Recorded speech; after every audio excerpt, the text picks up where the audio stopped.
Бұл Бека және де бұл баланың өмірі өте қызық. Беканың өмірі несімен қызық деп ойласаңыздар, оның түріне қарап көріңіз. Түрін қоя тұрмақ, тіпті оның атына қарасаңыздар, Бека деген аттың өзі қызық қой.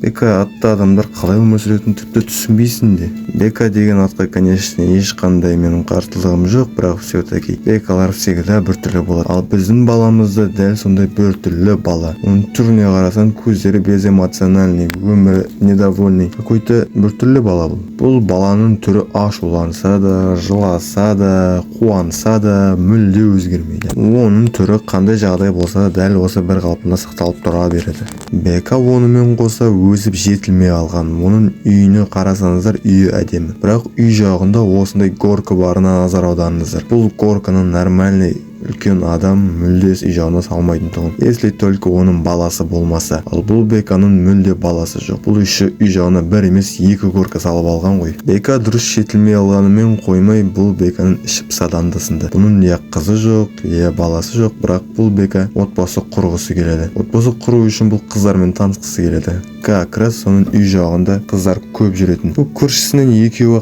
қыз. Бекаға өзінің көрші қыздары қатты ұнайтын тұғын. Бірақ бәрінен бетер оған жасыл шашлы тиктокерша қыз ұнайтын. Қашан қараса да бұл қыз әрқашан тикток түсіріп жатады. Ешкім түсінбейді оның не түсіретінін, я тикток аккаунтын таппайды. Бека осы қызбен танысу үшін грандиозный план құрған. Қаншама уақыт бойы тух жинап, ақыры бір күні таныспақшы болады. Және де ол өзінің планына көшеді. Беканың планы бойынша ол өтірік үйіне барып тірліктерді бітірген адам сияқты шығады. Оның ешқандай тірлігі болмаса да, как будто тірлік бітірген адам сияқты түр жасап алып, спокойно көшеде кетіп бара жатады. Бірақ ол спокойно кетіп бара жатқан өзінде оның мақсаты болады. Типа өтірік қыздың қасына кетіп бара жатқан сияқты болады да, қызды көріп қалып, "Йоу, чё там, қарындас, тикток түсіріп жатсыз ба?" деп сұрақ қояды. Бека простой фразаларды айтпайды, типа "қалайсыз, танысуға бола ма?" деп. Өйткені ол танысу туралы неше түрлі тренингтерді қарап тастаған. Осылайша Бека әңгіме айтуға тырысады, бірақ қыз мүлде оған назар аудармайды. Беканың қайта жабыса бергеннен шаршаған қыз оны үйінен қуып шығады. Бека осы қақаған күйі далада қалып қояды.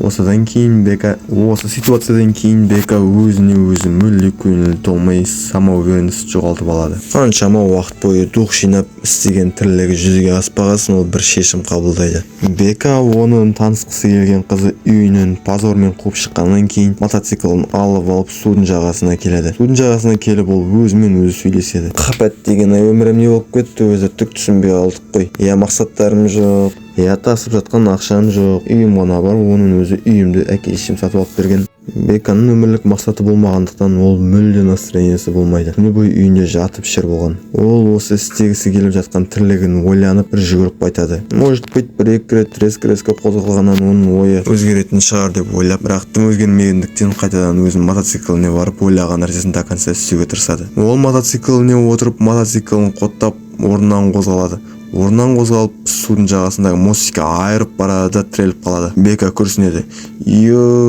Даже мотоциклымның өзі дұрыс емес, немене бәле бұл? Өмірімде хотя бы бір дұрыс нәрсе бар ма екен деп күрсінеді ол. Бірақ сонда да берілмей, ол мотоцикліне қайтадан отырады да қоттап орнынан қозғалып көреді. Мотоцикл ақыры орнынан қозғалмағасын, ол мотоциклінен түседі. "Жай уақыт түсемін" дейді, мостиктен жүгіреді. Ол өте решительно барып суға секіреді. Суға секіре салысымен ол суға бата алмайтынын да түсінеді. Бека өте қатты қайғырады. "Ё-моё, не деген қиын өмір еді, даже суға да бата алмаймын. Не болып кетті мынау вообще? Я мотоциклім нормально жүрмейді, я қыздармен нормально таныса алмаймын, я суға бата алмаймын" дейді. Бека қолынан түк келмегесін судан шығып үйіне қарай направление алады. Ол бүгін істеген тірлігімен өте қатты ұялады. Ол үйіне барып бір ойға салуы керек. Бірінші бөлімнің соңы.